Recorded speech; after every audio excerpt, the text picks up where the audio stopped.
দর্শক, আমরা দেখতে পাচ্ছি জাতীয় প্রেস ক্লাবের সামনে আমাদের অনুষ্ঠান করছে সেক্রেটারি শিক্ষক, এবং তারা আজকে আমরা দেখতে পাচ্ছি কাফনের কাপড় পরে, তারা কাফনের কাপড় পরে এই অবস্থায় জাতীয় প্রেস ক্লাবের সামনে তারা তাদের অবস্থান অনুষ্ঠান ধরে রেখেছে।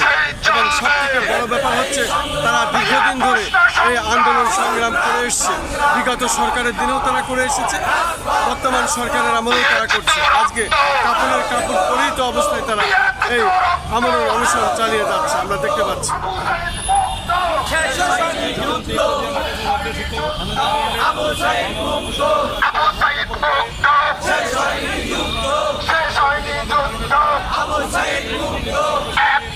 আন্দোলন